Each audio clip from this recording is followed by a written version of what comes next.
Epic Games CEO Tim Sweeney argues banning Twitter over its ability to AI generate pornographic images of minors is just gatekeepers attempting to censor all of their political opponents. Okay. That's a wild take for someone who is cosplaying as, like, the neighborhood creep. I mean, dude, like, he literally looks like Senior Card Gauge from Homestar Runner. Yeah. Like, dude. Yeah, he kind of does, yeah. Is he really a billionaire, though? I mean, he's not even bald. You know, he's nearly...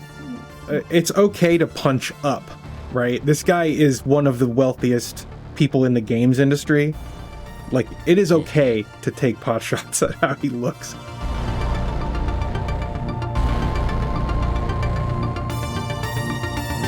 Welcome to Off the Console, the hottest, not new podcast, but continually added onto podcast that's all about gaming, tech news, and anything nerdy. This week, we're covering the biggest news, including the Steam machine is laxing a little bit, and Valve's and Steam's laxing a little bit on their requirements, like their verified requirements, their AI requirements potentially, and we're also going to be talking about the neighborhood creep potentially, and yes, there's multiple, and we did talk about one of those in the bonus level, so if you have not yet checked out Patreon, go check that out, because we also do talk about some of that in the spicier episode. And with that being said, I'm here with High Tech and Gardiner. Welcome, guys. Thanks. Good to be here. Thank you.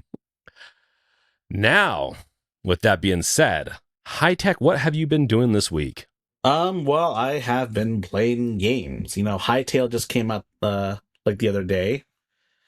It's pretty neat so far. I haven't really gotten too deep into the weeds. Another game I got to try out, as it was sent to me like in a review, Kotama and Academy Citadel, which is a Metroidvania. And so far it's pretty solid. I need to get a little further into the game, but I am making slow progress because work keeps getting in the way of life. But other than that, though, not a whole lot going on. Been keeping your head low, not going out of the house for any reason I won't mention. Just staying safe and playing games. I think that's good. I think that's a good thing to do. I'd be a little subtle about that. Gardner, what have you been up to? Oh, man. This week I've been playing Haste. It's that's a good one. It's so fun. Yeah, it's really fun. There was a game, like, I don't remember what it was called, but it was like Line Rider or something on Android, and it kind of reminds me of that, but in 3D. So it's Line like Rider. I don't know if it's Line Rider. There was a game where it, like, you were like a little ship, and you had to like press to dive. You had to press on the screen to dive, and then you would like gain speed by like following the contour of the map, and that's basically the same thing, but in 3D with Haste, and it's really fun. I get what you're saying. Yeah. Also, I've been playing it using this controller from this is the TT Max from Ghoulie Kit. They sent this to me, and I reviewed it on the site. Nice. Now check this. I mean, it's got like these cool levered switches that you can remap just right on the controller. You don't have to. You have additional software. But my favorite thing about this is look at that tall boy of a frickin'. Look at that. Look at how tall that is. Do you see that? The thumbstick compared to the other one. Well, you know, it's not about the size. It's about how you use it. But, you know. I do see it, but I do have to ask the question: what is the purpose of a longer thumbstick? Because I've always seen those, and I've always been kind of confused with what you would use those for. So it's a little bit more comfortable for me. I have fairly large hands, but also like you get a little bit more precision. It's like it's basically leverage, right? Like if you push on this, you get, you know, the less action you push, like you get more action, right? By just it's longer distance for the top to go to the side. Edge, so you get finer control. It's really cool. And then the other thing is I finished reading Enshittification by Cory Doctorow, and this book has like fundamentally changed my life. It's so good. It's like changed my perspective on a lot of things. So I refuse to read that. I'm living Enshittification. I dive in it. I'm a dumpster diving through the Enshittification of this of software, but you know. No, I'll have to put it on my list because Gardiner, it start looks a really book good. club. Yeah, I reviewed Life After Not a bad Cars idea. last week or like the week before on the site, and I'm gonna do enshittification this week. So I think I might just do a book club on the site. Dude, hell yeah. That's actually a really good Yeah. idea. Hell yeah. What's the next book? What's your next book then? If you're going to be doing that, you have to have something. The next one I'm gonna do is probably the oh god, what is it called? Legends of Localization, book number 2, Earthbound, written by Clyde Mandelin, the guy who translated Earthbound to English and like localized it for North America. Interesting. Yeah. Okay. Nice. Nice. Sounds good. A good. So that's going to be the book for February, I'm assuming, maybe January. Yeah. Right now I'm reading about one book every 2 weeks in between, like when I get time. So yeah. Maybe we'll do February for Legends of Localization. Nice. Yeah, I listen to a lot of audiobooks, and so I've listened on and off between audio biographies, some more like I've listened to anything from marketing to programming to a lot of different things, but I'm just in a big kick on like sci-fi novels and all that other stuff. Like Dungeon Crawler Carl is it's a pretty fun campy book. And I've been listening to that this week. It's kind of like an isekai kind of thing, isekai or whatever it is. Where isekai, that's it. You know, English isn't my first language. I made that same joke, even though it comes from it's Japanese. But yeah, I won't go into it. You guys can look it up. It's a fun read, especially if you like. It's a RPG light novel type, so it's fun. It's in that kind of realm of light D&D stuff. Right. Yeah, and then I still haven't beat Outer Worlds 2. I had to give it up this week. I had to get work done. So I stopped playing it for a little bit, but I'll wrap that up. But I definitely think it's definitely worth, I think, a lot of people playing it, but 100%ing it gets really boring halfway through that. And the only reason to do that is so that you can, and I hate this in RPGs, but I also get why they do it. In order to get the good ending, you have to have really good stats, right? Especially in your speech to convince, and this is how it was in the first one. They want your speech to be really high so you can navigate the conversation so all the factions walk away happy. Well, in Outer Worlds, they have a mechanic that is like if you do too much of one thing, you can choose to have this quirk where you can do that thing better, but then you have a huge detriment to something else. Well, I got one for spending my points throughout, because I was balancing my points in the beginning just because it makes it easier to get into places, right? Because there's a lot of places that will have checks for like engineering, for lockpicking and all that, and so they gave it to where everything has to be the same level. You can't level up one of your stats too high, but you get an extra point. So I was getting 4 points instead of 3. Well, it might have screwed me in the end. So we'll see. We'll see. I'm a little discouraged now, but it is what it is. First playthrough, but yeah, that's my week. Oh, I guess I've been playing around with Godot, playing around between Godot, Epic, and Unity with some game development.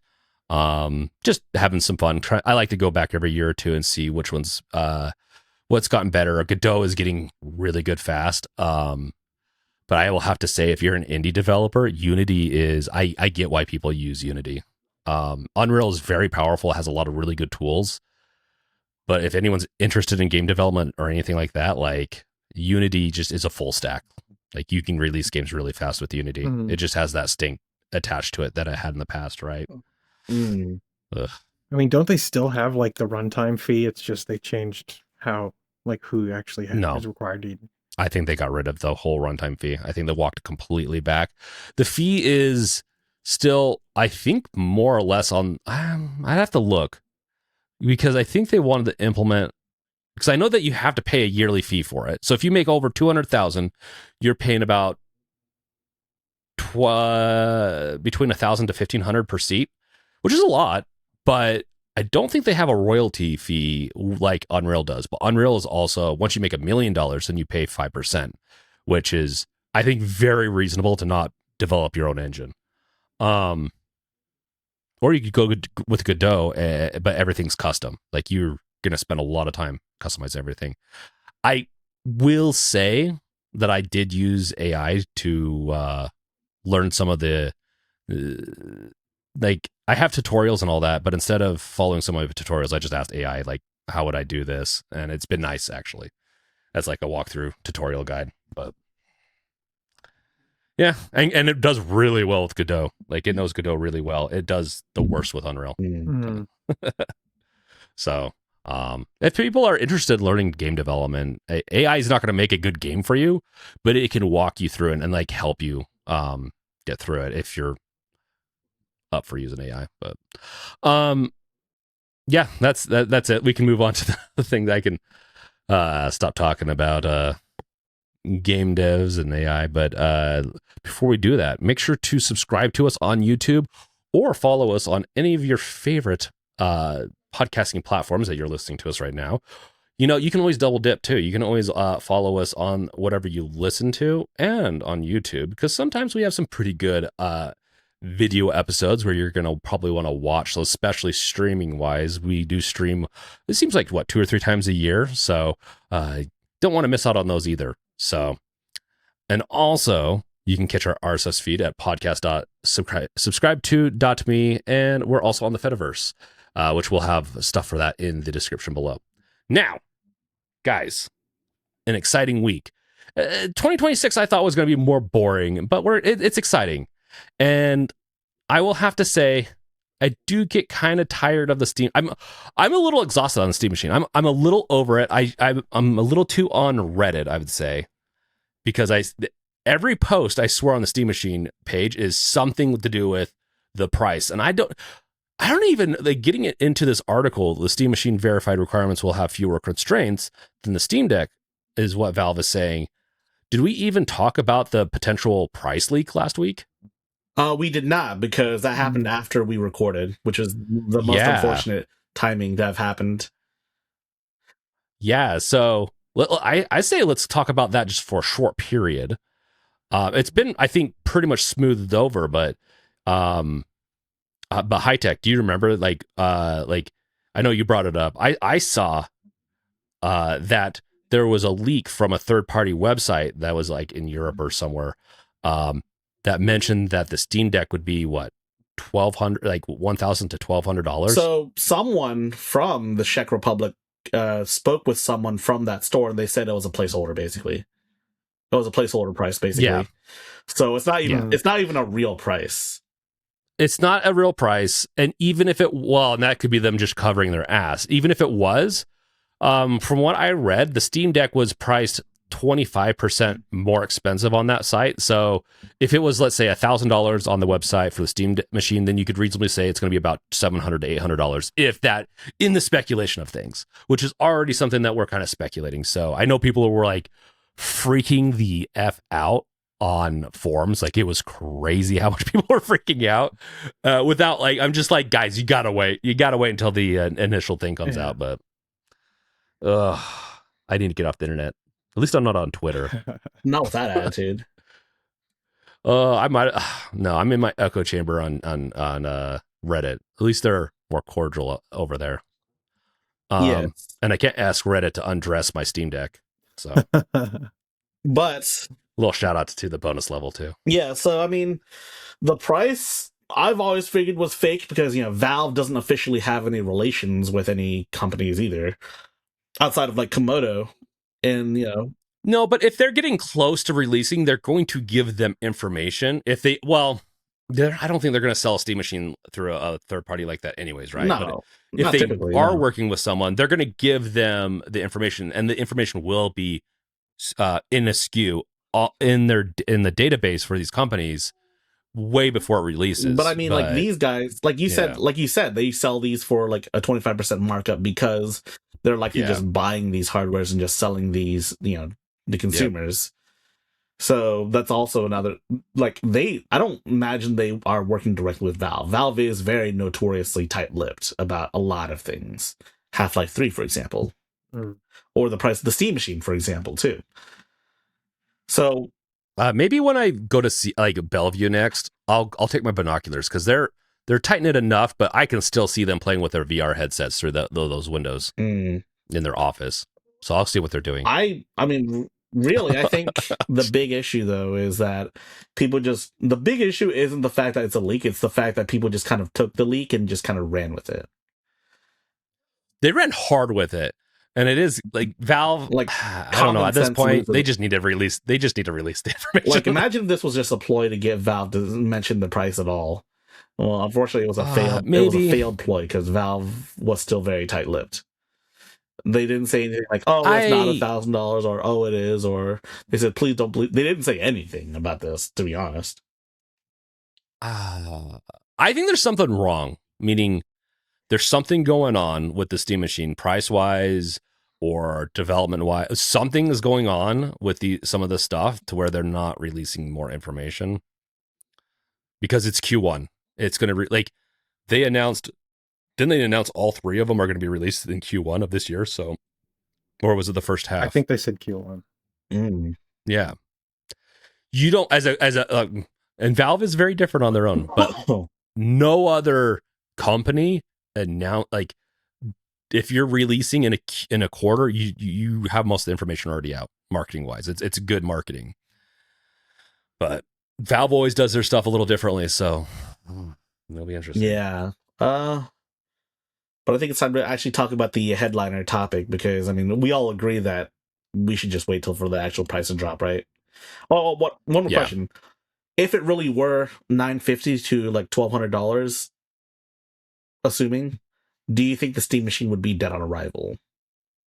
Yes, for what it could be. Like, what it's capable of being, it would be dead. But I would still buy one. But if it's like $600-$700, I'm going to be buying 2 or 3 of these at least. Hopefully, because I want I want to replace my kids' computers with something better than a Windows slop, micro slop or whatever. And I do think people would still buy it, and I think it'd potentially even sell out. But I don't think it'd do nearly as well as Steam Deck.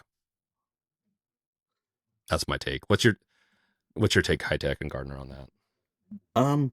I think it's down on arrival if it's $1,000. I'm gonna be honest with you, and I think Valve knows. Do you think it would? It'll be dead on arrival. I tend to agree with you, High Tech. However, I think with the prices of like RAM and everything right now being what they are, $1,000 might start looking fairly attractive if Valve could keep it in that range. Yeah. Well, if they can get RAM. I think the problem isn't even with the RAM cost as much as there's no RAM to be had. So, which drives prices up quite a bit. But if there's not even enough RAM to build out the Steam machines, they can price it $5,000, but it's not going to matter if they can't get enough for it. Like I said, I think as a concept of what it would be, it'd be dead. Like, it would not be a multi-year thing like Steam Deck. Steam Deck is doing still great.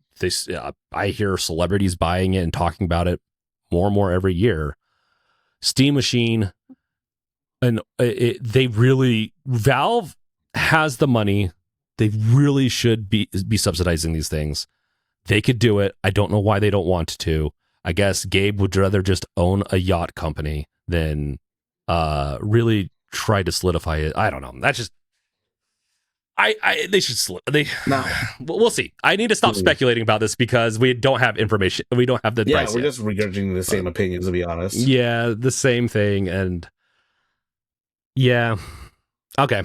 So with that, I don't know. I know that you guys really are skeptical of the verification system, right? With the Steam Deck.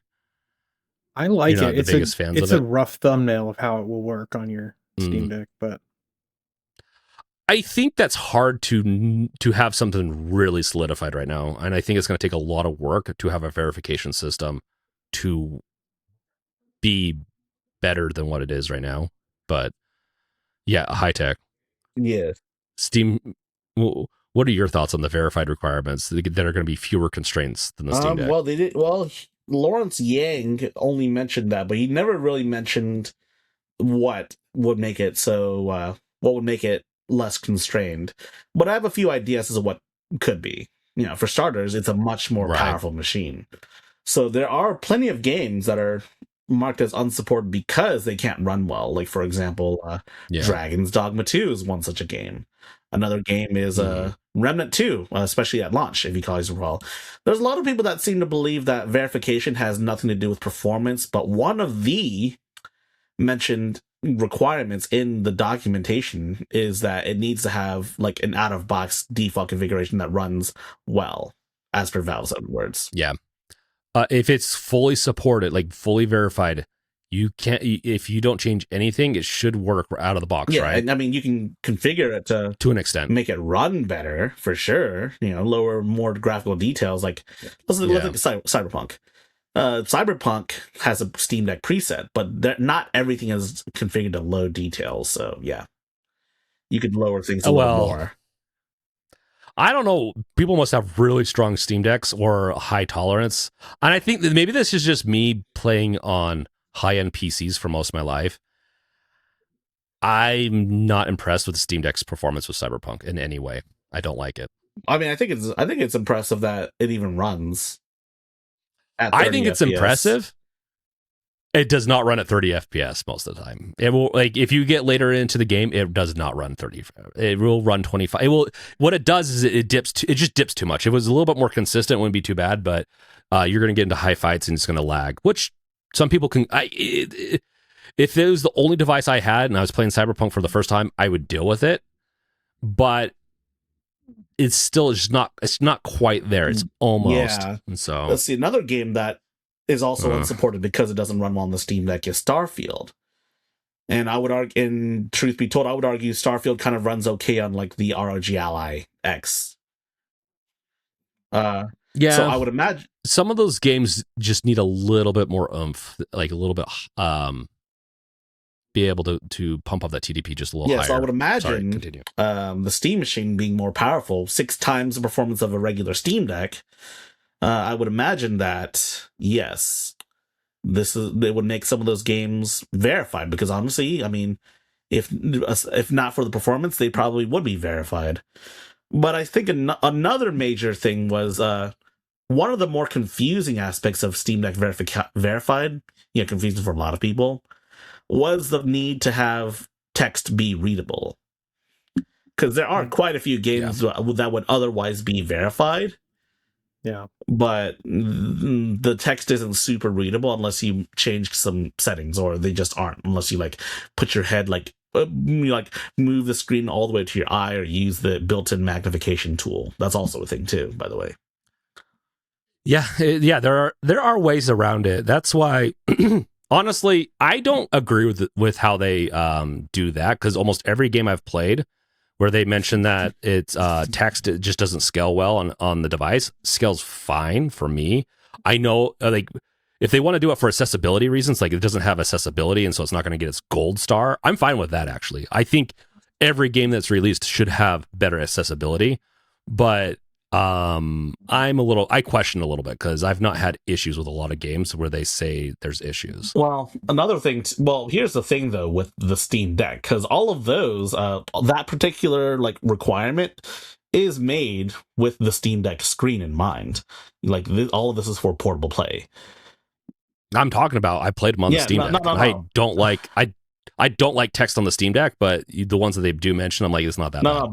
That's usually very minimal. What I'm getting at is that the Steam machine can be plugged into a wide variety of different displays, from at different lengths from like where you're like from your eyes, because like some people do plug it in. Some people are certainly going to plug it into a TV for sure, but others are going to plug it into a monitor. Oh, sorry, I keep interrupting you, man. No, you're good. Continue. Yeah, so some people plug it into like a monitor, and like Valve showcases that as well. And so text readability is going to be very different between those devices, especially since you can also plug the Steam machine into a wide variety of different monitors and TVs with different resolutions. And that does change readability. it 100% does. I think they're going to have to do like a 2-tier system. I think Steam Deck, it's good because they have like control. I mean, you can plug it into a TV and all that, but I'm fine with them just standardizing to the Steam Deck itself. The experience is in your hand. You don't need anything beyond a Steam Deck, a Steam account, and download and internet to download games. Beyond that, like you don't need to do monitors, TVs. But with the Steam machine, I think they have to have a base set of if it will run 1080 perfect with a controller or with not a controller, and and they already kind of have stuff like that. Like if a game supports controllers or not. Like I just wonder if they can get a really good, nice little badge all together for a Steam machine, or if it's going to be such a very few constraints like they mentioned. So it makes sense. But I mean, truth be told, there isn't really much I think that really needs a change. They also mentioned that if a game is Steam Deck verified, it's almost probably already Steam Machine verified too. So there's that. Yeah. It would be shocking if it didn't work, unless there was like for some reason you needed some additional controller inputs like the Steam controller would have, right? Right. But even then, you have the Steam controller. So I think they're gonna have to rework some stuff, but for and this is the danger of such an open system with PC. But I think as long as they're just improving it slightly with every generation, I'm down for that because it's going to take time. Yes. Also, the further down the article, you're at that point already. They do talk about the Steam controller puck, and it doesn't really seem like they say a lot about it besides it just works. They're approaching plug and play reliability of the classic console market, I might add. Yeah. So that said, I am curious though. How do you actually pair a Steam controller to one of these pucks? There's a button, right? I would be shocked if just connecting it didn't pair it. Right. But yeah, another thing too is how would you do that on the Steam machine itself since the puck isn't outside? True. Yeah. There's got to be a button as well. Well, I mean, there's going to be a sync button on the controller itself to sync too, I'm sure. But like, yeah, we should talk more about the Steam controller, but that would require Valve to give us more information on the Steam controller. Yeah, it just works. Has become a key strategy philosophy for Valve as it develops products that approach the plug and play reliability. That I just think it's just going to plug and play and work. I don't think we're going to, especially if it's on SteamOS. SteamOS will probably have a lot of features for this built in to where. I don't know, Valve. It will just work. It'll be interesting. I hope if the Steam machine gets delayed, like some people are claiming it's going to be, I hope it doesn't mean the controller gets delayed. Since there's supposed to be like a. Yeah. I know the Steam controller is the one I'm least excited for, but I'm still excited for it. It's just. I'm really curious to see how it feels in my hand because it looks so goofy, but yeah, and I've heard good things about it from people. Yeah, on the topic of Valve updates, did you guys see the AI disclosure updates that Valve mentioned? Yeah, which I think is a good clarification in my opinion. But yes. Steam updates AI disclosure form to specify that it's focused on AI-generated content that is consumed by players, not efficiency tools used behind the scenes. So you can think of generative AI to help. Like I said earlier, I will use, because I'm not like, I do game development on the side. I can read code fine, but it doesn't mean I know all the APIs and all the things I need to do to interact and create a really solid scene. Asking AI for some example code or, some examples is nice. And it's not the same as generating let's say the artwork that the user would see. So it's a helping tool, not a replacement tool for a game developer is how I see it. And that's kind of how I see they're aligning here, unless I'm wrong, high tech. Hmm. I mean, Do you and Gardner have like some thoughts on this? well, with AI art and like music and assets, it's pretty easy to tell that it's AI. And I mean, with AI generated code, though, Sometimes. I legit could not tell you if it was AI generated code or if it's just buggy code written by a human. I mean, that's just kind of it almost seems like it'd be difficult to enforce something like AI generated code. I think it would be silly to enforce it personally. See, I disagree. I think that its own like this rule only makes sense if it also includes code that's generated by AI. Because like Hightech said, I can kind of tell, like just right by looking at it or listening to it, if it was generated by an AI. But like the code is obscured from me and I don't have the ability to audit it or discover if it's been and really when it comes right down to it, the whole point of, you know, playing again, like I'm worried that it, if there's code that's written by an AI, it's going to be slop and it's going to be insecure and it's going to like lead to my computer being vulnerable. And so like I don't know, I find that this change in policy doesn't really align with my expectations. I could probably alleviate some of that. Like writing insecure game code is very hard when APIs are opened up and all that. Like you'd have like if you're within the confines of an engine. Now, if you're doing it on your own and you're writing the engine all from scratch and everything, like yeah, that could lead to a lot of other stuff. But if you're confined in the engine and writing code, like a lot of their APIs do not open up beyond what you're allowed to, and even if they are, a lot of the operating systems like Mac OS and Linux have guards from that. And as far as like code generation, I have been, and this is why I'm a little bit more of a defender. I've been using code generation and like in multiple different degrees for 10 years in my career. Predictive code generation was okay, but it was nice for like templated stuff to where I'm like, it knows the smart stuff here and here, and it will fill it in for me, and I just hit tab. But the newer stuff nowadays is writing actually fairly clean code. It's 2027 is going to be, you're going to have, the problem is it can do a lot of really clean code in tight snippets. But if you're trying to have it write a whole game, that's where you're going to have a huge mess. And I just don't think it's going to be able to write the whole thing. But having it help you along the way, I just don't think people are going to like, that's why it would be really hard to enforce that anyways. And it's already annoying to have someone's call your stuff AI generated. Like if you have artwork or you do something and it's not, that's already really frustrating, and it's just going to get worse. And I don't know. I'm a little concerned about so that. I will say, I guess it makes sense for certain scenarios, like, oh, I used AI to write an email to my boss. Like, no one really gives a shit about that, right? Yeah. But like AI generated bad code is bad code, whether it's human or AI. And AI code still needs, from my understanding, quite a bit of manual tweaking from a human hand to make it actually usable. It just depends. It's really no, it's usually pretty. I could write a whole mobile app and it would be cleaner than any junior level developer could write.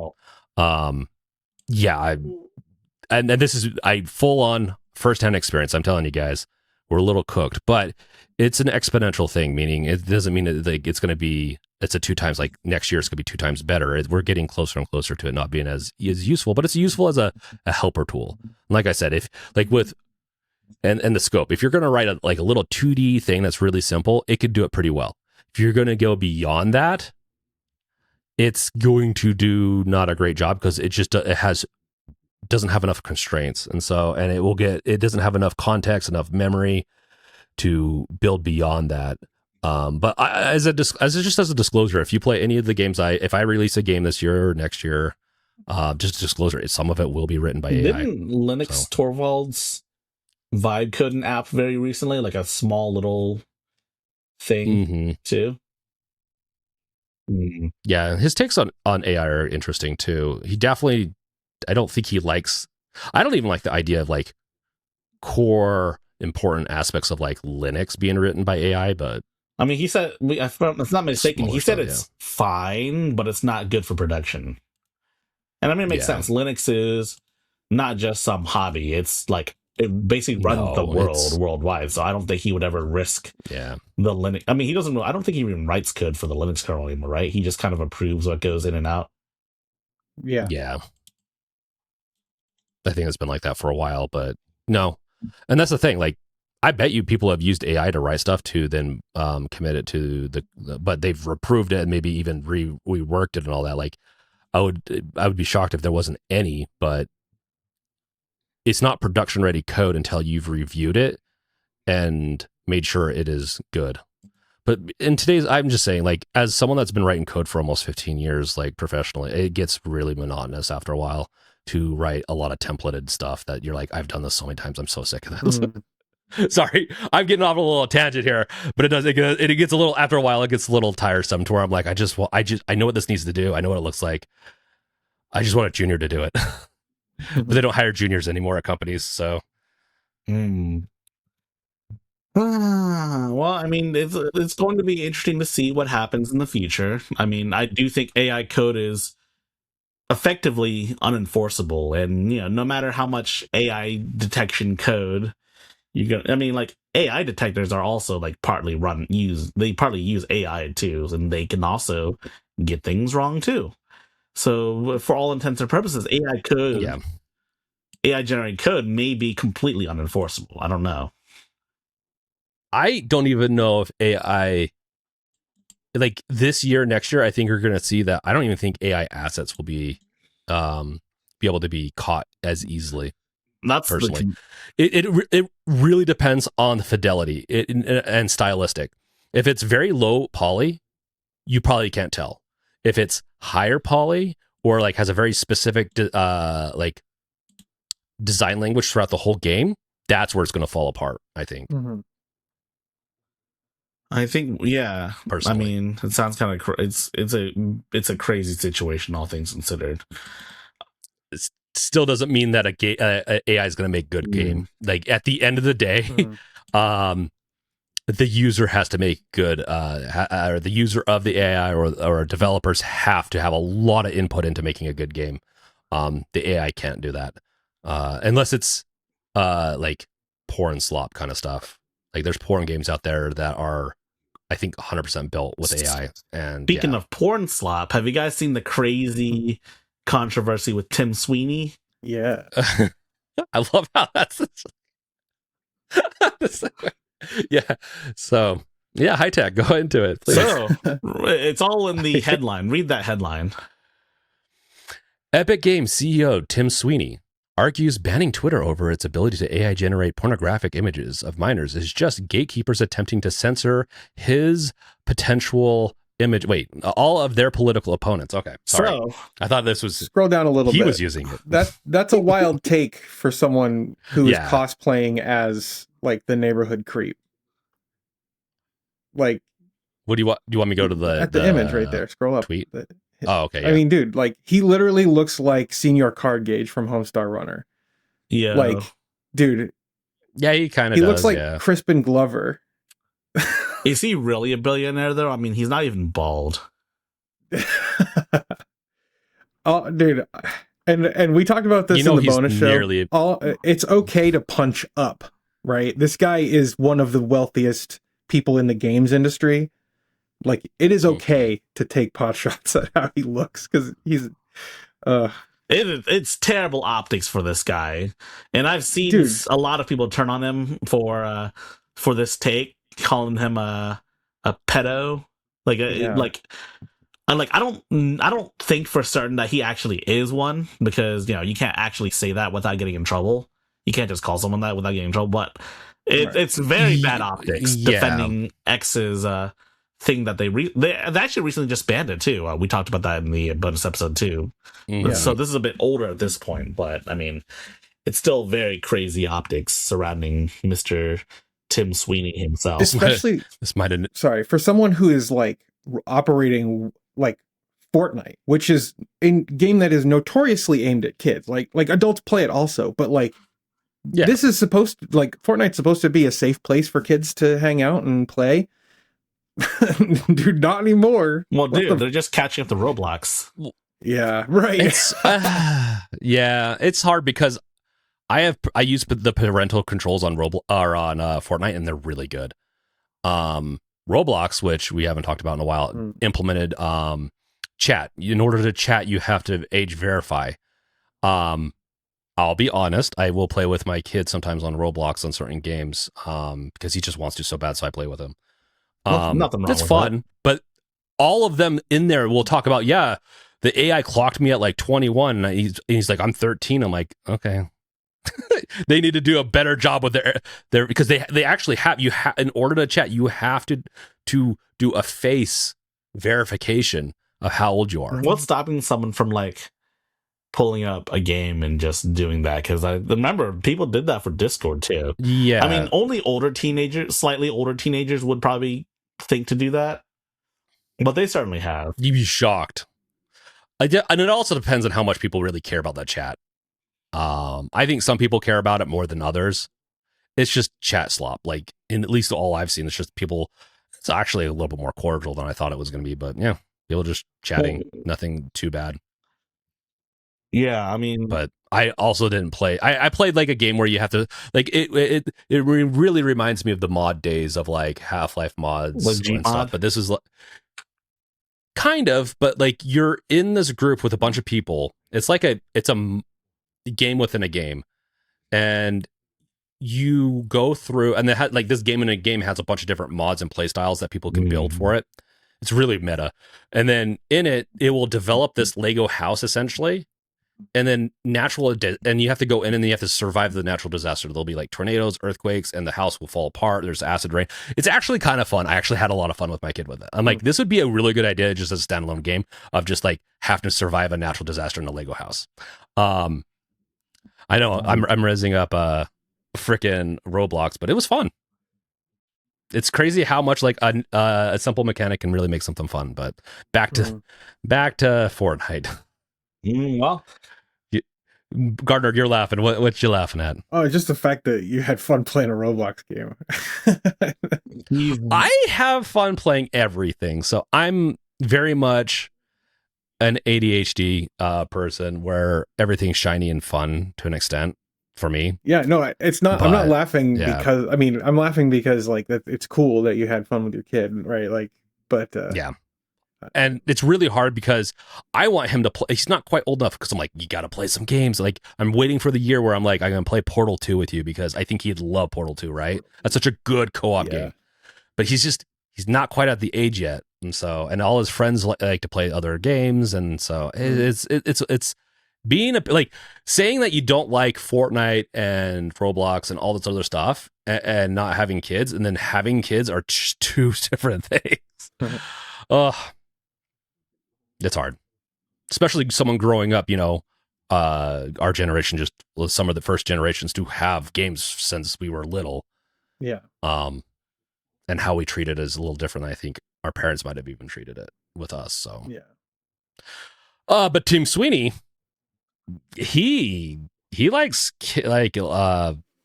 minors and stuff too. So it looks like so. Well, hold on. You gotta say legally that it's not that you're joking. Otherwise, he's gonna sue our ass.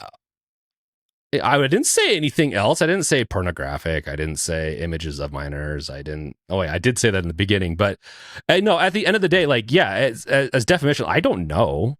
But here's my thing. I'm all for, like, there's a lot of defense that needs to be done of, like, especially marginalized people. There's a lot of potential for that today in today's world of defending people that need to be defended. Like, there's not a lot of justice going on. This is not one of the times where you need to defend AI-generated pornography. This is just not a take that he needed to do. Yeah, all he needed to do was shut his fucking mouth.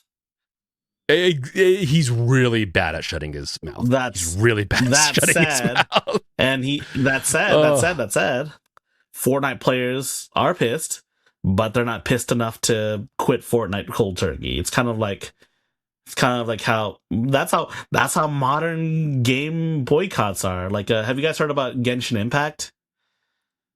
So people were trying to organize a Genshin Impact boycott, and they outlined a lot of things that they should do. But you know what wasn't outlined? them just not playing the game. Yeah. X is shitting the bed. Typical. I don't know what. Basically, the tweets. It doesn't want Basically, the tweets talk about how Tim Sweeney says it's a vile lie from PC Gamer. So I could probably see some real legal action.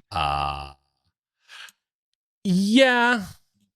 I mean, is this the tweets right here that they brought up then? US U.S. senators ask Apple and Google to remove X and Grok apps over sexualized image generation.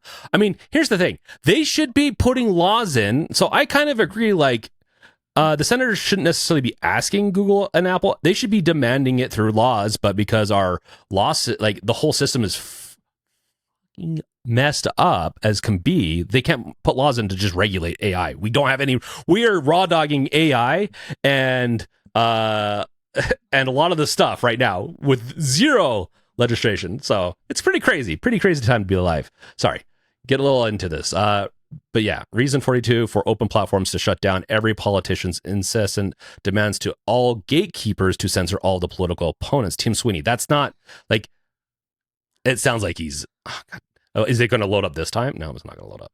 Yeah, I'll read the second tweet for you verbatim. This one?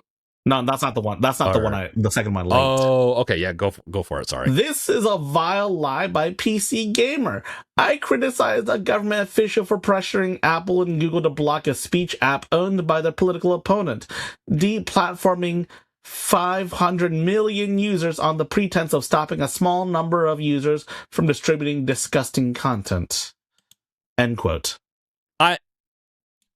Man, this is really bad. I don't think he's going to win this case because at the end of the day, senators are asking, they're not demanding. I mean, and also, who's the political opponent? Elon Musk. Elon Musk. Yeah. So he's not a politician. This is what's happening, right? Tim Sweeney said the first tweet that you read, James, right? He tweeted that out. And then he said that all major AIs have documented instances of going off the rails, and all major AI companies make their best effort to combat this. None are perfect.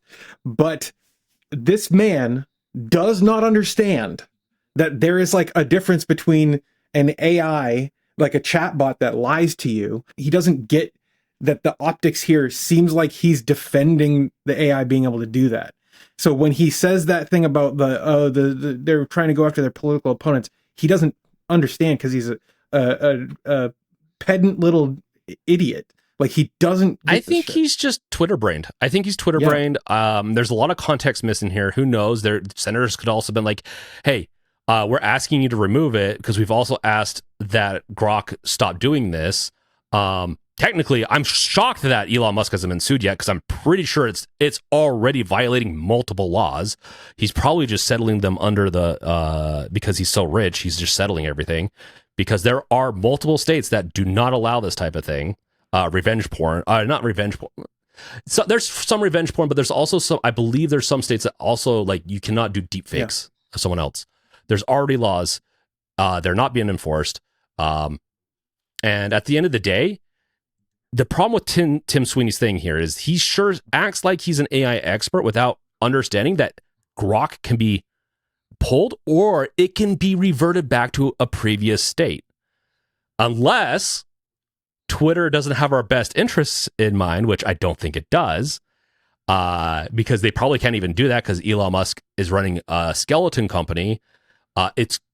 It's crazy. Yeah, it's just crazy. Like this whole thing kind of really pisses me off. And it pisses me off that like I don't comment on a lot of stuff because I just don't have enough context. Tim Sweeney definitely doesn't have enough context, and I don't know why he's defending it. I just don't get it. Well, I'd love for him to show and like tell us why. I mean, hell, I'm gonna form. Oh, go ahead. I think we can infer what he's trying to say, and if you scroll up, the first tweet he said, right, is this is why we need open platforms. So this is him going off on the same thing about like forcing Apple and Google to not have, be the only app store distribution on those platforms. That's what he's talking about, right? But it's getting lost in the fact that it seems like he's defending Grok's capacity to generate CSAM. and he's like, I agree with him on the one hand that open platforms are a must, but this is not the way to do this, man. It's not the way to make this argument. I think even with open platforms, there are some things you have to follow. I don't think you can open up a platform that has an AI that has zero restraints and have that be okay. No, what he's trying to say is the fact that like you can only download apps through Google Play means that it's a vulnerability. It's vulnerable to the law. Yeah. Right. So that's what he's trying to argue. And it has, for him, I don't think it has anything to do with the CSAM aspect of Grok. Like, I don't think so either. But he doesn't get it is a pretty crazy take that PC Gamer. It's crazy. It's nutso. It's a bad take. Also, I will say very bad take on Tim Sweeney. I know what he's trying to do, but he does go into like this next part kind of kills, I think, some of the argument for the first part though, because he needed to further like defends the AI stuff. Which I use AI quite a bit, so I'm for AI, but I'm for AI with constraints. And a lot of the AIs I use are very constrained. I don't use Grok. Grok does not have proper procedures, doesn't have proper constraints. I think Tim Sweeney just needs to freaking get off the internet for a little while. Tim Sweeney's a loony. Yeah. But at the same time, I do like what Epic Games does sometimes. I use their engine, which who knows, maybe in the future I won't. But I do think the fight for Apple and Google Store is very, like, he's doing it for money purposes, I think. But I think but we need someone. At least we have a billionaire at least fighting. Yeah, the problem is we need someone. Him directly tweeting in regards to AI generated CSAM is hurting his argument more than it is helping it. It does, and him also talking about politicians, like political instances. They're trying to make keep censors and all political opponents. This is the political opponents part. Also tells me that he's probably more right wing on all this, and also, or he's maybe he's make more it a libertarian. partisan issue. And I'm like, okay, yeah, who's the political opponents? Like, Elon Musk's not a political candidate. He doesn't run any part of, like, and what parts he kind of did. He was not elected to that. He's not a politician. Let's see. He was a worker. Yeah, and they in the article on Mac Rumors makes no mention of. Well, let's see who are these guys? Ron Wyden. Let's see what party he's part of. He's a Democrat. Ben Ray Lujan. He is a Democrat. Edward Markey. They're going to be typically Democrat, but in the past there have been Republicans. It's just we're in a very weird time right now where it's the most bipartisan. It's the most partisan we've ever had. I think our politics ever. Republicans and Democrats don't typically side on anything, even though something like this would be a big both sides kind of window thing. People on both sides, you'd see them. So yeah. But once again, their political opponents is right there to censor the political opponents. Damn it! I need to stop highlighting. Who's the political opponents? It's censoring. Grok generating images. That's not censoring anyone's speech per se. That's an opponent, unless Republicans are generating a lot of sexualized images. Well, what he's saying is that having Google X removed, the X app removed from the store is a violation of Elon's free speech, which is insane. That's an insane take. Like a business, if you want to play the game of a business can do what they want with their product, then Google and Apple can. So I don't know. I just, it's really weird, and I really get tired of people really in this world trying to, instead of have an open mind, I think, and changing their mind, they have to warp reality to what they want to believe, instead of just, letting things maybe change their mind every once in a while. I mean, he's dumb. We can all agree that he was very stupid in replying to this article specifically about like AI CSAM. Like if Tim Sweeney had replied to not this article and just wrote it, then I don't think anyone would care, and I don't think there'd be an article on it. But he has to recognize what he's done. He has to recognize the connotations of what he's done. Otherwise, I mean, can we really trust him to run a company? Yeah. No, if like, I'd like to see. I mean, I'd challenge him to change our minds on this. If Tim Sweeney ever wants to come on the show, I'll formally invite him to debate with us on this. But it seems kind of insane that he would even consider talking about it just wait till what he could have just waited till after the stuff the generation had been like disabled, because I think they've disabled it very recently. Yeah. I don't know. It's just hot takes. He does this all the time on Twitter. He just needs to stop. It just doesn't look good. I think billionaires get to a point where they stopped getting, and that's another thing, kind of side effect of billionaires, is that oftentimes they start things kind of with good intentions, and then they get to that point, they can't get challenged. They don't really think they have to change their point of view because like they made it. They won capitalism. So obviously their takes are correct, and it just really morphs. And in Tim Sweeney's one, we've talked like Jeff Bezos. We talked about earlier. We've talked about, we didn't talk about Jeff Bezos yet. We talked about Jeff Bezos a little. I talked about him a little bit in the bonus episode, so kind of a throw to the bonus episode. But Elon Musk, they all started out with different intentions, and you can see what they come. I bet you there's got to be a book, but there could be a book easily written on the journey of a billionaire. And seeing how much the money changed them along the way and the power. So we can continue now. And I'll stop. I'll get off my, this might have been a topic for the bonus level. It's okay, guys. You got a free one here. Okay. Let's go on to Jeff Bezos. Speaking of Jeff Bezos, unless you guys, didn't get enough of, the spicy Twitter talk. That's not going to last. Jeff Bezos believes AI will force you to rent your PC from the cloud, and the RAM crisis is accelerating it. Jeff Bezos will have to take my computer from my cold, dead hands. You know what? He probably could. He's pretty ripped. But eventually a TRT will catch up to him and he'll die, so. Here's the thing. He just said what their whole plan was for the RAM crisis out loud.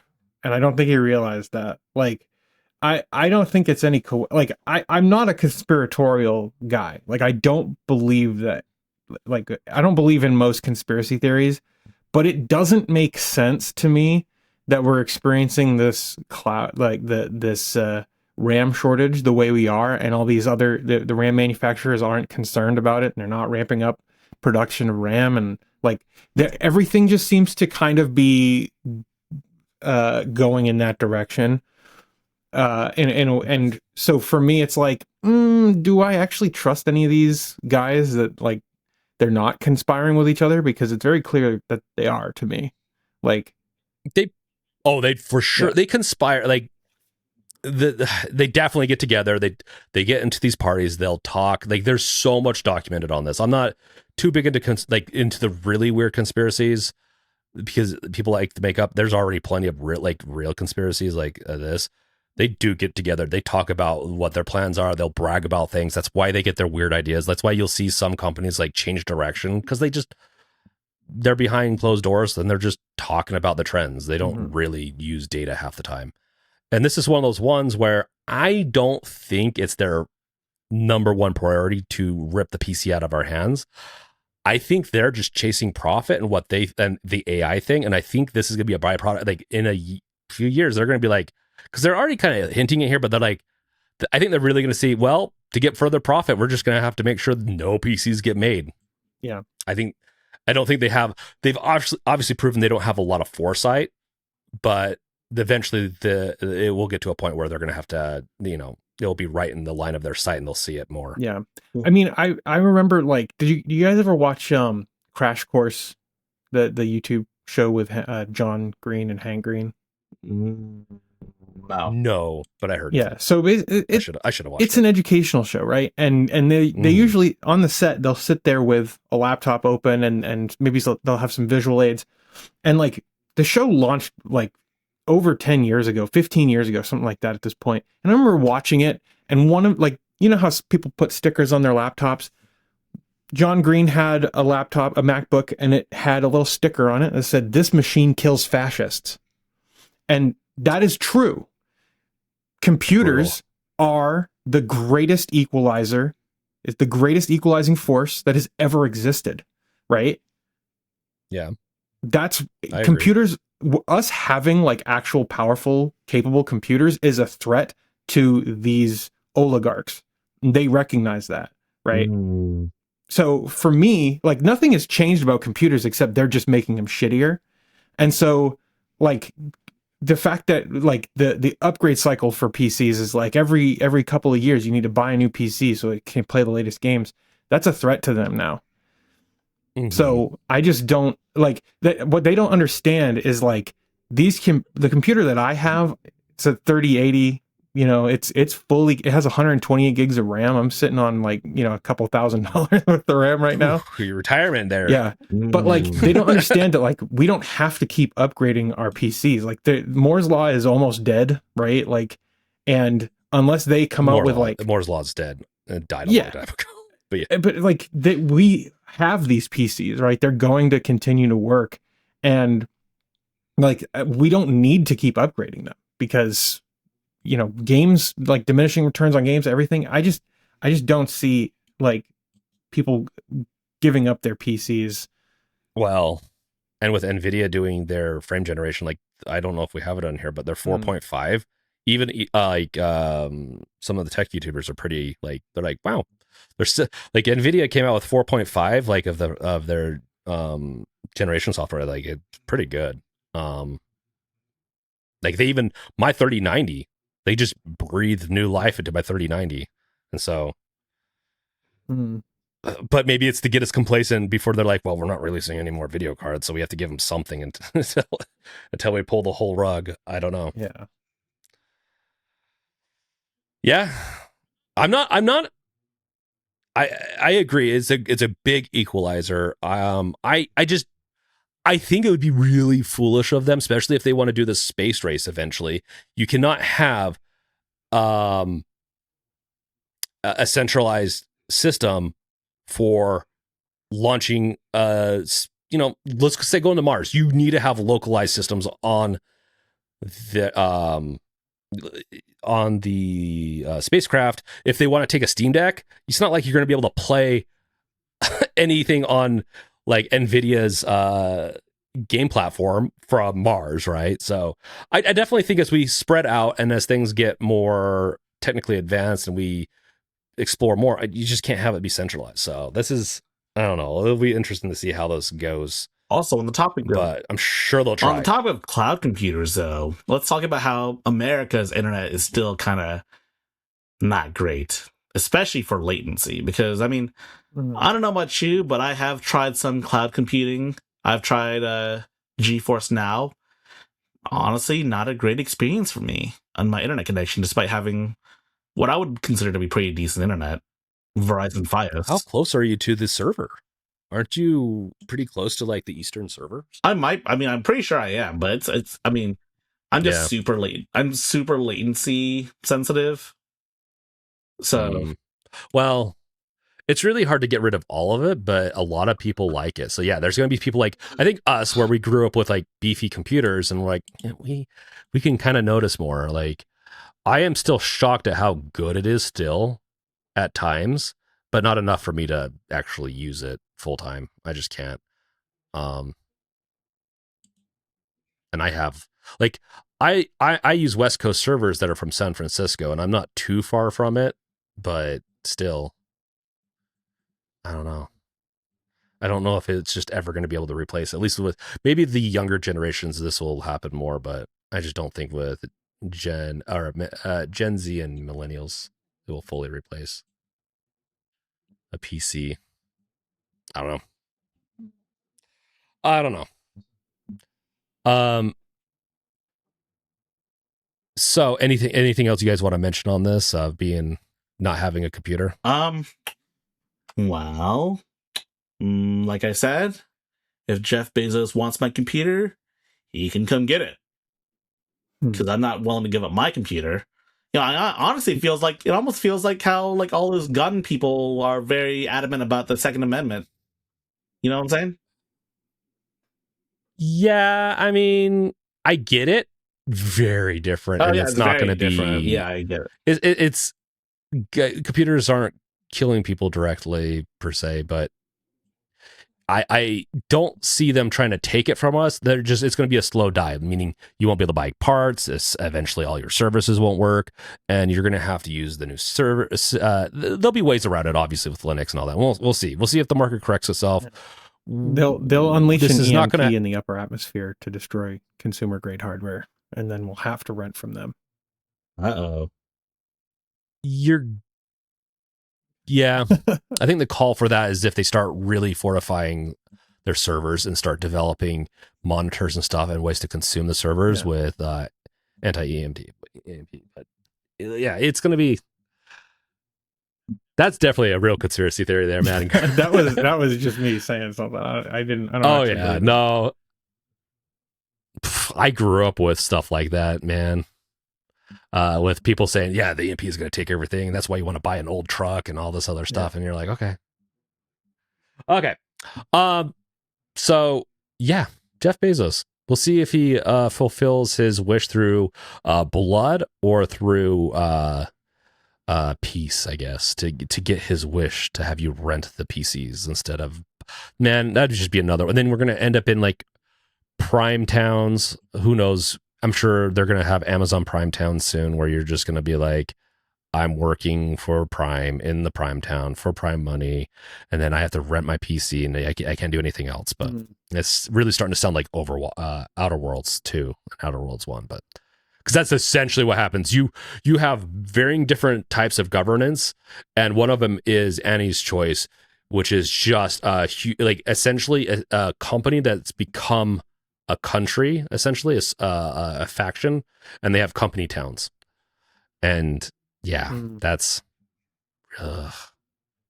we've had company towns in the past, and they're starting to make some more in Texas, by the way. So they're coming around, which guys don't do the company town unless there's some weird guarantees. But okay. Speaking of company towns, Nvidia is going to be Nvidia's CEO Jensen critiques well-respected people who have painted a doomer narrative around AI right after saying, I guess someday we will have God AI. Nice. Oh my God, they're going to make God with AI. Isn't that... What does God mean for the starship? Man, we're going to have God AI. We're going to have God AI before GTA 6. Man, is that not sacrilege? Sacre bleu?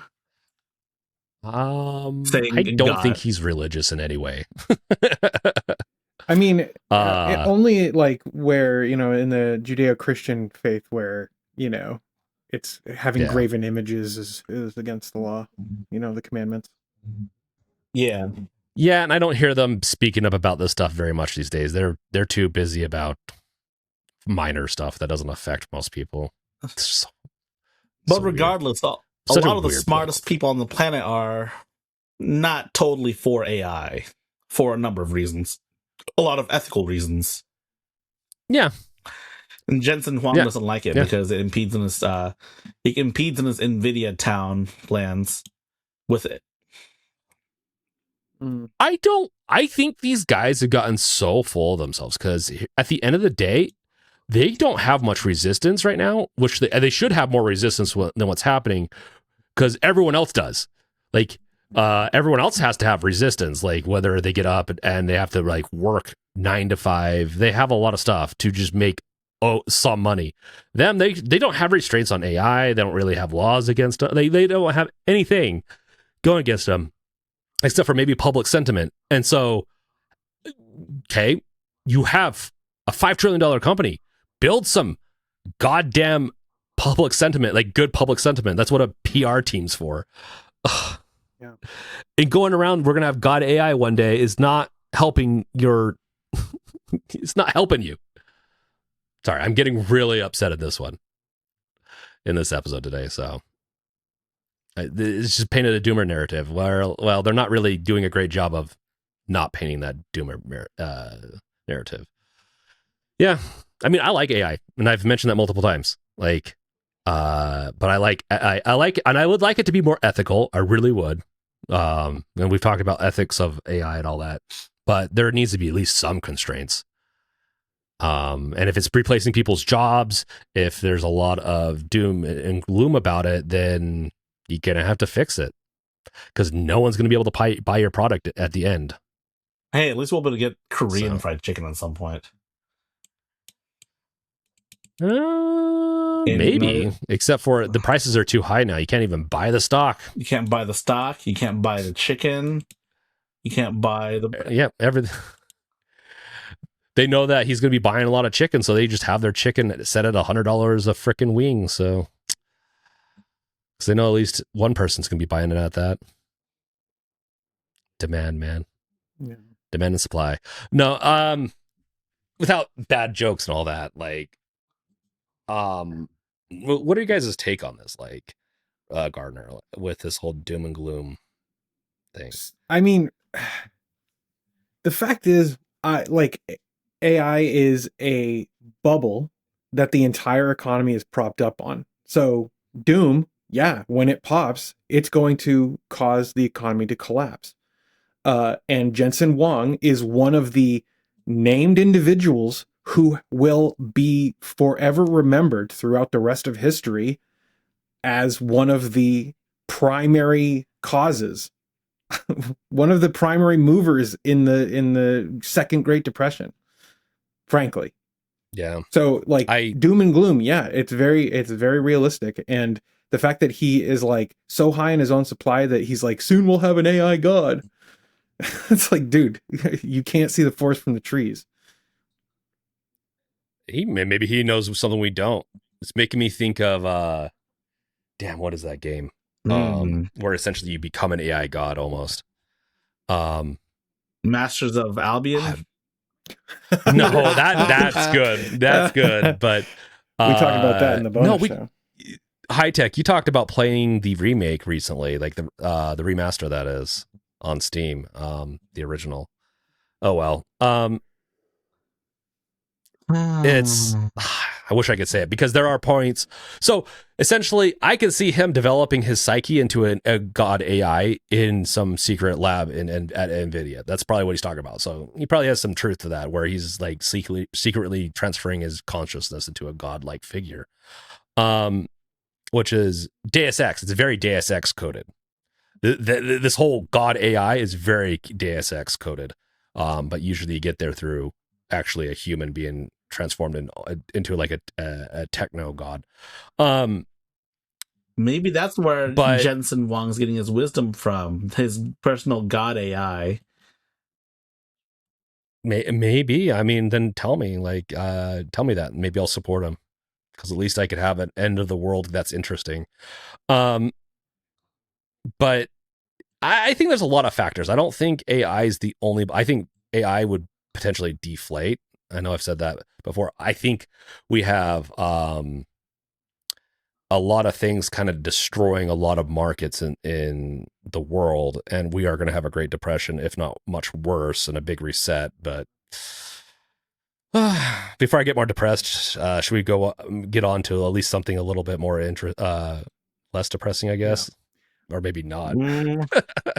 Getting into more pricey, which is somewhat seems less of a concern to me than a God AI. So God AI kind of ramped it up, and then now let's get into something that's a little bit more now and that we're dealing with, but at least it's a little manageable. Modder saves $130 by building 32 gigabyte DDR5 desktop DIMMs from scavenged laptop memory, donor modules soldered to bare PCB flash with custom firmware, even run XMP. Wow. Oh, what people are going to do just to get RAM, man. Yeah. Like the fact that this is, he must have spent more than like 5 or 6 hours on this. So yeah, like your time is valuable too. He's probably yeah, that's at the end of the day, I think there's a lot of like we haven't seen the worst of it. I don't even think we're close to seeing the worst of it. We're just seeing, I think, people kind of like play off the memes and off the whole thing and having fun. Because obviously, like what you said, like with his time and everything, he could just bought it. Yeah. But still, it's a cool feat though. Like I'm not trying to diminish. It is what a he's cool done. feat. Yeah, for sure. From a modding standpoint, this is cool. Yeah. And with the custom flashed firmware, that's freaking awesome too. Yeah. I wish we had such strong like repair culture here in like the US, because like you go to China, they're also making like custom 48 gigabyte 4090s. I mean, it's coming. I have Yeah. a lot of faith that you know, people are starting to really wake up to this, and it's going to be a thing. I sure hope so too, man. So this is a Russian enthusiast, so this is in Russia, I'm assuming. Yes. Oh, so If definitely that's he saved the case, money with his labor. He saved a lot of money Yeah. because there's a lot of it takes a lot more to get this type of hardware there. Yeah. I think. I couldn't imagine doing ball grid array soldering, because I'm already not that great at like regular old soldering. I can't imagine doing it with these like BGAs. Yeah. BGAs are horrible. I've only ever dealt with like one of them, and it was a nightmare. Never again. No, never again. Is it just like you just really got to get good at it? Like it's a practice Oh, kind I of mean, thing? for sure. It's- Anything's a practice thing. Yeah. Skill issue. I know it's a skill issue, but there's also like there could be some other issues Well, with it too. The Where, big thing with BGA, right, is that like all of the pads are under the thing. So you can't like go in and check your connections. You have to just kind of turn it on and see if it works, you know? And that's really the real pain point. You just have to get it just right. Yeah, you hope that there's enough flux under it and enough solder to not have any cold solder joints or anything like that. It's just a nightmare. it's definitely, and in Russia, I'm sure there's a big shortage on this type of stuff, even though they do, I'm sure they work with China, but still, I think we have a lot of sanctions on them. Yeah. It's really cool. Got me a little worried. I don't know if I'll just deal with what I have now, and hopefully it doesn't die. Yeah. And You just don't wait it wanna- out. Like You don't trust the Russian DIY RAM? no. I'm sure it will last a while, but I don't know if I want to seek someone out to do this. It seems like too much effort nowadays. I'm just hoping my Mac Studio will last until I die from, the AI god in 5 Well, years. hopefully. Yeah. Well, hopefully, I mean, with Jeff Bezos wanting to take our computers away, this will be our one way to fight back. We just take scraps from like discarded server racks, and then we gosh. jerry rig them into computers. Scrappers. Jeff Bezos wants us to live in his RAM punk dystopia. Ram punk. Damn. Dude. I mean, you make it sound cooler now, so now I'm on board. I'm going to buy more stuff from Amazon Mad RAM. just for you, Gardiner. Thank you. I'll have your name on it too. I was like, Yeah, that thanks to you order Gardiner. it with my name on it, and then it's illegal for you to open it. Uh-oh. Oh, I know it'd be like a like you can do a from or a to or something like that, but that's not the actual shipping. Yeah, you can gift it. You can put a little gift things, and I'll just put your name on the Okay. gift. But thing. speaking, yeah. Ooh. HP. So, I know you don't trust Russian DIY RAM, but how about Chinese manufactured RAM from outside the big three? So so here's the thing. Sure, I guess maybe depends on how they're vetting everything. But from my understanding, Samsung has a whole process from both getting the raw earth minerals from places that I'm sure America wants to take over to, sorry, like they have to get the resources. They have to do everything to them get to the point where they can manufacture the actual RAM. They have to, process everything. Where's that all coming from? That's what I'm kind of curious. So there's one thing about like making the chips and the memory, but it's a whole process. So is it actually going to happen? I mean, I don't know about where they're sourcing like the raw minerals and whatnot, but China is reportedly manufacturing these in-house in China. Mm. It's probably Okay. So they're taking on Samsung, which is Korea, South Korea based yeah, company. yeah. SK Hynix is And also South Korean based too. You know, the SK South Korea. oh, is it? Mm. Interesting. So maybe, I mean, I don't know, maybe the free market will win out in the end. It just didn't sound like it was going to. I mean, it would be cool if there were other manufacturers who stepped in. You know, that'd be awesome. So I believe Yeah. CXMT is literally fourth, like right below the big three. There are other memory companies that exist. They're just not the big three. Right. Well, yeah, I know that, but then, is what's the risk of them not getting all bought out too? There are sanctions against CXMT in the U.S. They are on the dangerous entities list alongside like DJI. Like I think directly. I don't know how HP is supposed to eye Chinese memory. Skirt that. They can probably like take it to like they can probably buy it, take it to a different plant, have it like remanufactured, and then bring it over. Mm-hmm. Like there are ways around that. That's pretty aggressive. That's pretty like crazy to do that. But if if they can get it at like commodity price rather than at retail, then it'll definitely be worth it for them. I mean, China has to like import graphics cards through Taiwan and like Hong Kong, I believe, right? Yeah. Despite the supposed limitations we have against them. Oh, it also turns out CXMT was accused of stealing technology from Samsung. And by that I mean apparently 10 employees supplied information to the Chinese manufacturers, resulting in quote trillions of won in losses. Now, I'm not saying corporate espionage is good, but like I really don't care. Yeah.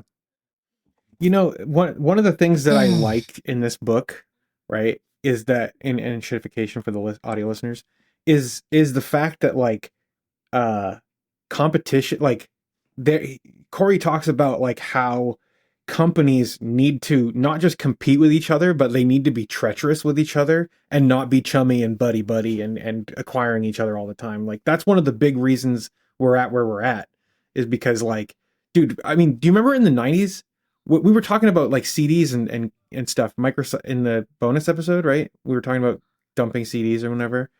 And right. like Microsoft got rid of like that functionality from their from Windows Media Player, but like the reason it was in there to begin with is because nobody was working together. Like every company was trying to provide the best experience so that you would use their products instead of their competitors. There are no competitors anymore, right?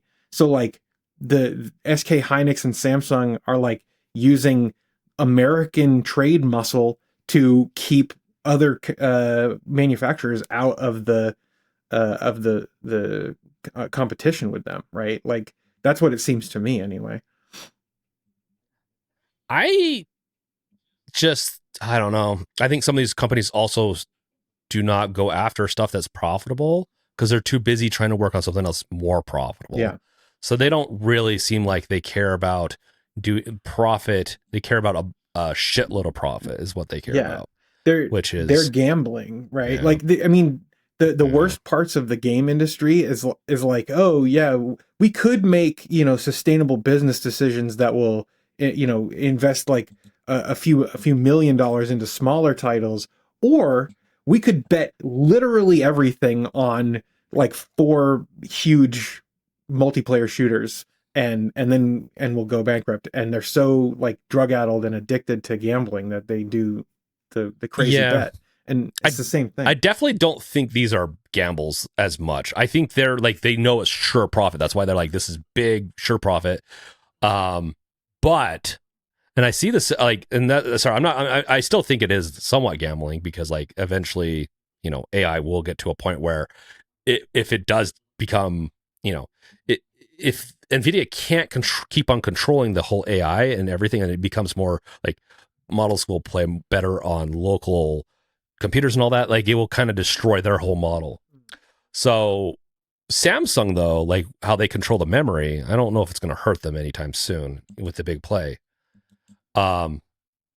But they'd still make money on them. And they stifled, I think, also other companies from getting in too. I think that's another big thing. Is that they both not only try to go after the biggest thing, but they also try to prevent small companies from picking up their slack, it seems like. So I don't know.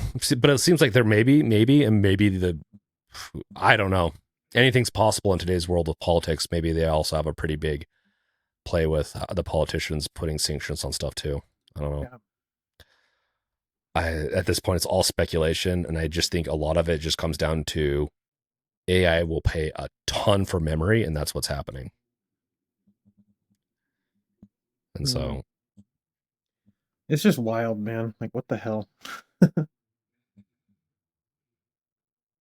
Yeah, Chinese memory makers CXMT prepares for a $4.2 billion IPO to take advantage of the tight memory market.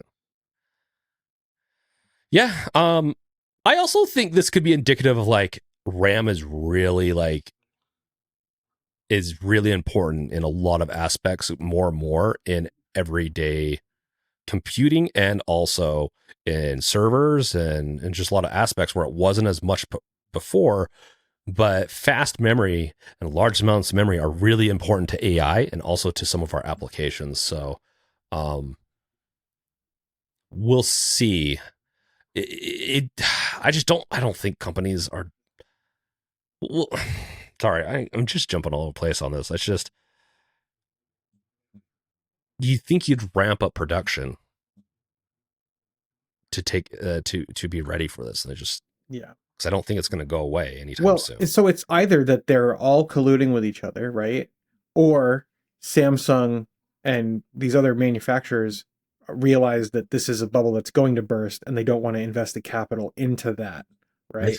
I think that's what they're concerned with. Yeah, that this is. I think Samsung's concerned about that, but I think because it's not like their manufacturing is running at anything less than full capacity already, right? So in order for them to ramp up, they would have to make new plants that have more capacity, right? If we had a functioning, this is a low-hanging fruit for Trump. He could be like, hey, Samsung, we will subsidize a facility in America free to make RAM. I think. And just subsidize it. So they take that's part of the nice thing about governments is they can get rid of a little bit of the risk in doing a certain thing and kind of share a risk. And so the company won't, they'll want to do it. Like we do this in a lot of different things in medical field and all that. And it works out. Like, it's not perfect system, but it works out. Didn't want to take over the Venezuelan oil fields. So like, why would... That is that one I think is a little different, but like if we subsidize it enough for this, I think Samsung would make a lot of money. And if it did end up doesn't need to be needed, fine. But Trump wants more stuff developed in America. Like, technically, like this is what he says. This is what they say. This is low hanging fruit. I think if he actually cared, this is what it would happen. Instead of like car companies, like Japan needs to import more cars from America. It's like, what? Okay. But no, we could develop RAM here. We'd be a little bit more self-sufficient with RAM. And I bet you it could, and we'd have RAM in the future. It's not happening. Venezuela's oil they know that in 3 years that there'll be a big regime change, most likely here. And Venezuela will not be like, it won't be profitable for them. Like short term, maybe, but like they know, even the oil companies know that it's a bad play. Yeah. I was mostly joking, but yeah. No, it's okay. Like I think it's a good take on that.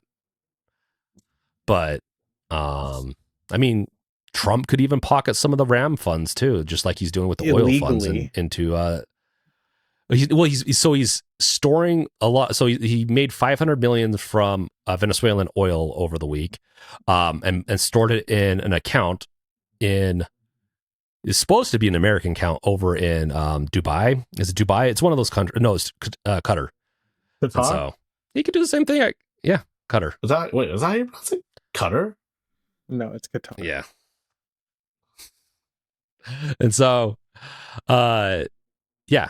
I won't. This is spicy talk, but in the sense of like the episode where we get a little bit deeper into all this, but yeah, we got to wrap this up for Gardiner. Yeah. But yeah, more RAM stuff. There's unfortunately games are gonna. Yeah.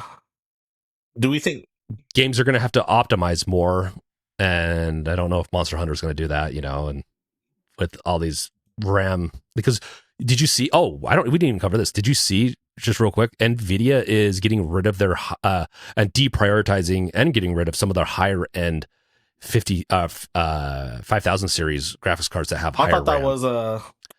I thought they denied that categorically. I think I could be wrong. I swear I read it as a confirmed thing, but I saw something like that, but then they said we're not actually doing that. Like there was like speculation that they were doing it and not. I wouldn't be surprised if they did it, but they categorically denied it for now. Well, yeah, I think we do have their prioritization, and it's all the low RAM GPUs are their higher prioritization. So we'll see. Maybe they're not going to get rid of the higher end cards, but they're definitely not going to produce them as much. But oh well. Yeah, I think that's pretty much it, guys. Anything else you want to end this episode with before we head out? Can't say I have much to say. We're doomed. I don't think we're quite doomed just yet, but have faith. Make sure you keep your computers. Don't sell them. I know it might be tempting to make a few extra bucks in this tough economy, but trust me, in this post-computer society, your computer is going to be worth a lot more than money. Yeah. Retirement fund. Yeah. Also, just life is good and worth living. Yes. Yeah. Like genuinely. Don't. Yeah, okay.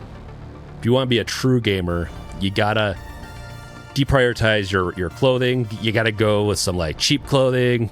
You gotta deprioritize everything else. If you're living in a cardboard box, at least you have your computer, and you can at least zone out from reality with that thing. Yes. Yeah. I mean, there's some truth to that. It also can make you money too, maybe potentially. So, and you can learn some valuable skills too. Yeah. Yeah. Entertainment, everything. Good stuff. Well, thank you guys for joining me this week, High Tech and Gardiner, and also the audience and wherever you're watching this or listening from. Thank you guys for the support and for everything you guys do and for putting up with my ramblings today. I'm extra rambly because I'm extra tired, but that's, that makes it fun. All right. Absolutely. Take care. Thanks for having us. See you guys. See ya. Later, guys. Peace out.